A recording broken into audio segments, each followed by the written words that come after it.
Hello and welcome to another anime lore and theory video.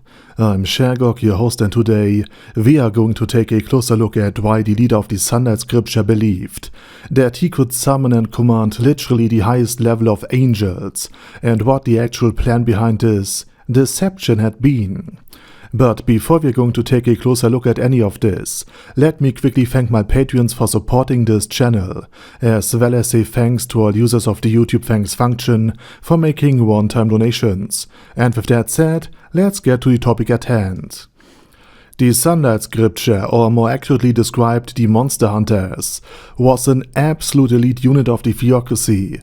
Consisting of several dozen members, it was tasked with destroying the enemies of humanity, similar to the Death Watch from Warhammer 40k, which eliminates alien species.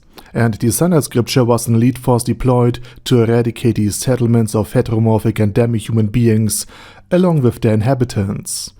They moved from village to village, and if need be, from town to town, from nest to nest, from cave to cave, to eliminate all sorts of non-human beings, once and for all. Essentially what Goblin Slayer is to goblins, these elite warriors were to goblins, and everything else non-human. The reasons they visited and wiped out non-human settlements, whether unprovoked or in retaliation for raids into their territory, was twofold. First, many non-human settlements, such as those of goblins, ogres, vampires, or packs of barcasts roaming the forests, posed a significant danger for the ordinary citizens of the Theocracy, even if they were at the fringes of their territory, because they could raid into the territory of the Theocracy.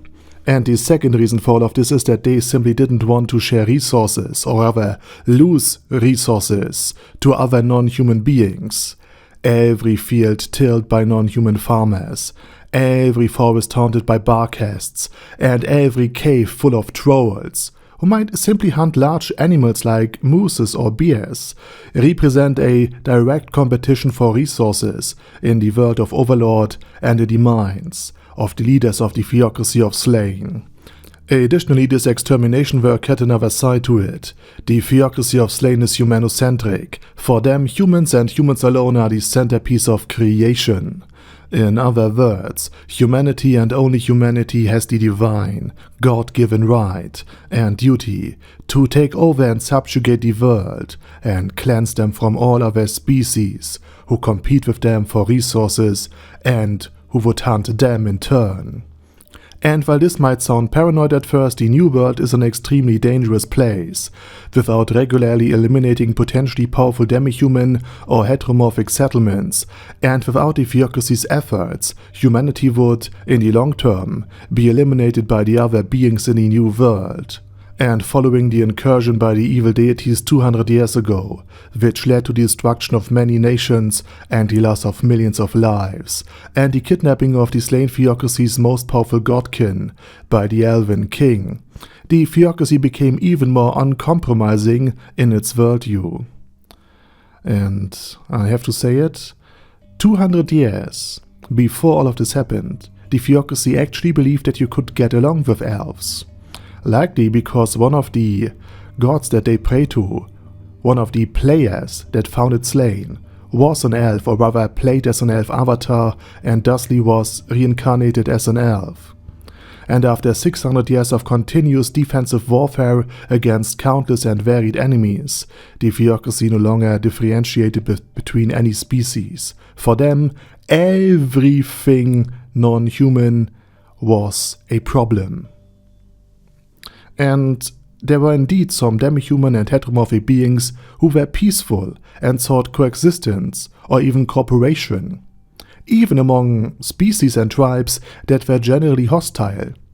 But even these beings were targeted by the Sunlight Scripture. They did not make any exceptions.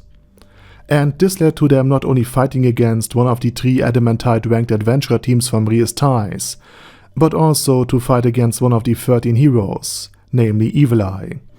And the result was a devastating defeat and the injury of the Sunlight Scripture's leader, Nigun Gridluin, by Lachius' black sword, Killenarium. Because the village was peaceful, and that alone was enough for Lachius to defend it, even if it meant to fight one of the elite units of the Theocracy of Slane. And this defeat not only wounded the leader's ego, but also alarmed the Theocracy at the highest level. They were well aware that their resources had been increasingly strained long before the emergence of Einzelgone. On one front, they had been fighting a long drawn-out war against the Elven Kingdom and its king, which seemed never-ending, because of the kidnapping of the strongest godkin many decades ago. On the other hand, the Dragon Kingdom had for years been threatened by the demi-humans of the neighboring state, and now had to endure raids and a full-scale war. And to make matters worse, Clementine, a member of the Black Scripture, turned out to be a true member of Zurnorn, and therefore had betrayed the Theocracy on the highest level. And she was also on the verge of working with Khajiit to create a powerful zombie army, strong enough to overrun Irantel, which in turn kept 2 other scriptures occupied. In addition, the Black Scripture, the strongest elite unit, led by a godkin, was on a special mission to prevent the resurrection of the Elder Coffin Dragonlord.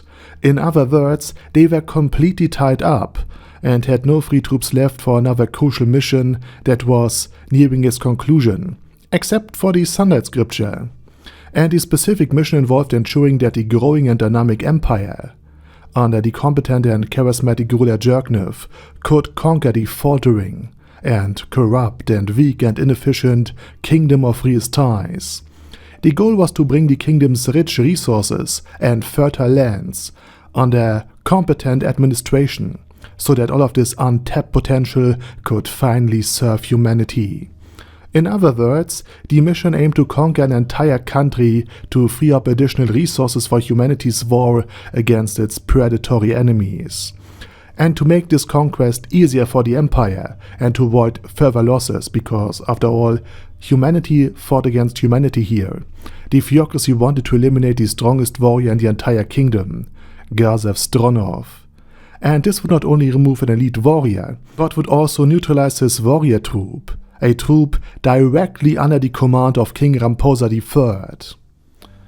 And after all, if the kingdom's strongest man died in a skirmish with supposed imperial knights and his elite unit failed to return, what could an individual conscripted farmer possibly accomplish by serving this failing king, who lost the greatest hero of his country in a border skirmish? And for this reason, the Sunlight Scripture, the only available elite unit of the Theocracy, attacked Gazef Stronov and his unit while disguised as Imperial Knights, aiming to eliminate him.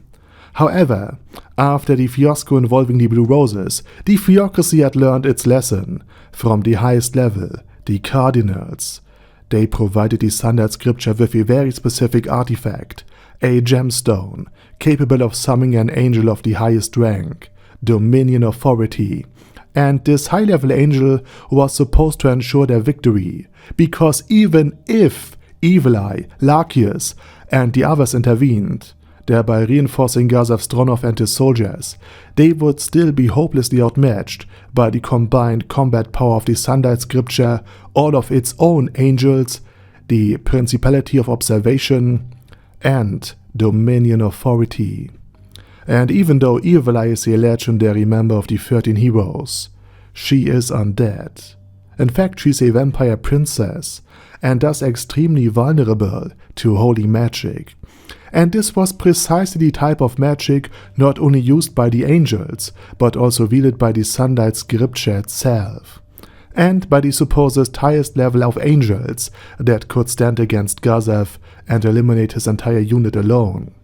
Additionally, angels, and this includes all angels, take reduced damage from non-magical weapons, and therefore an intrigue had previously been orchestrated within the Kingdom of Riestais to deprive Gazef Stronov of Razor Edge and of his armor, claiming that they were no longer necessary for a mere border skirmish. In other words, every conceivable precaution was taken to ensure Gazef Stronov's elimination would happen. Only the completely unexpected appearance of Einzelgone caught the Sunlight Scripture completely off guard, but otherwise, the mission would have been accomplished. But still the question remains, why didn't the elites of Slane, specifically the Cardinals, tell the leader of the Sunlight Scripture, one of the Theocracy's elite units nonetheless, the truth about the crystal, and that there are angels more powerful than that? Well, first the Theocracy was naturally concerned that this crystal could fall into the wrong hands, something that ultimately had happened, and this is why they monitored the Sunlight Scripture using divine magic. So they would ensure that even if another one would betray them, that this crystal could be found, and that the thief could be identified and then hunted down. Secondly, the item that was provided was incredibly valuable, not only because of its power, but also because of its information value. So if the Theocracy had informed the Sunlight Scripture about its true nature, that this Dominion authority was in fact not the highest level of angel, they would not only risk, when it was stolen, that the item was basically in the hands of the enemies, but also that this information about their true power level would shine true to whoever would have taken it, in order to deceive any potential enemy that would have taken it, to make this enemy careless and uncautious, because now they were in possession of the supposedly greatest weapon of Slane. And when then the Black Scripture rolled around, they would not only be taken in, but the item would also be reconquered, because after all, it was constantly monitored by the astrologue of 1,000 miles. And the other rarest item were still guarded by Zeshi. So again, if Slane underplayed its hands and said, look, we believe this angel is the strongest we have, then in the eyes of Platinum, or even Evileye, Slane would appear significantly less threatening, despite possessing much more powerful beings like Zeshi, who at the time were still under Slane's command, and so many more incredibly powerful items. And again, because the other enemies of Slane, the other potential opponents like Platinum Dragonlord, would now think that the Theocracy is weaker, they would also become a lesser threat, and they would have much less priority when Platinum is concerned about the fate of the world and the incursions of Yggdrasilian influence. And this approach aligns with military practices, specifically the need-to-know principle. High-ranking individuals share only the information necessary to accomplish a mission, ensuring that operatives aren't briefed on deeper secrets simply for the sake of wanting to know them. And similarly, the leader of the Sunlight Scripture didn't reveal to his team that the current operation was an infiltration exercise designed to strengthen their skill set. Instead, it was a response to an acute personnel shortage, forcing Slane to deploy their anti-demi-human and anti-monster unit against human targets. In other words, the reason why Nigun Gridluin believed that the summoned angel was the highest level of angels is simply that the leaders of Slane deceived him. This was done to feed false information to the enemies, should the item and the Sunlight Scripture fall into enemy hands.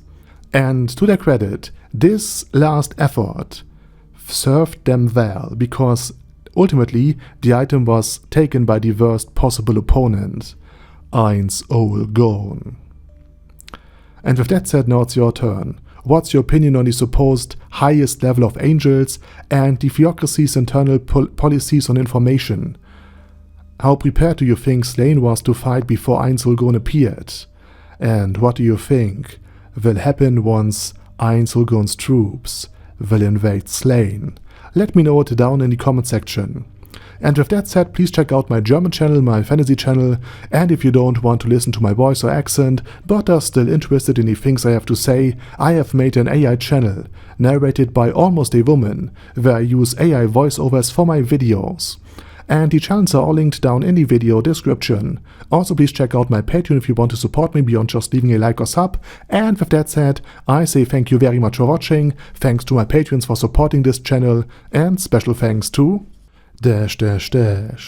Order Daddy Order, ASK, Bad Girl Yee, Bad Burrito 316, Beezer, Ben C, Brandon S, Brandon D, Chrissy, Crowley 0221, Sia, Crystal Prime, Dead Slime, Death is Mercy, Deathless Dragonlord, Demon Xenomorph 1987, Devin Downen, Ding Dong, Din Pep, Dragonlord Placido Saxophone, Duckwagon, Dunkler Krieger, Dystopia, Dystopia II, Enigmatic Unicorn, Feralchivan, Guy with That Head, Hector Marino, Hoss, Huster, Jacob G, Jana B, Jason, J. Morris, Chromius, Kyle R, Lee K. Long, Legendarius, Le Louche Britannia with a Mustache, Lexus Fox, Lord Nishikian Rai, Lord Touch Me, Loverazer, Merowek, Mr. Shoes, Mr. Tweaker, Michael R, Michael Y, Nope, Oh Hell No, Normal Toad, Oh Kill, Overlord General Gasper, Paddy Pantum, Personage, Ruru, Primus 11, Rhinomere, Q&A Caracos P, Shergox's Daddy, Shadow Lightning Wolf, Shrine Keeper, Sir Axolotl, Super Tier Magic Batista Bomb, Supreme Cheese, Staris, Ted, Texas Deer, The Orc Warboss, Rocket Smasher, T.E. Wang, Vash Hawkeye, Vegito27, Venture Fanatic, Wilhelm, Xenokai, and Sonagon. Thanks guys. Anyway, have a nice day, and I hope to see you all again soon on my next video.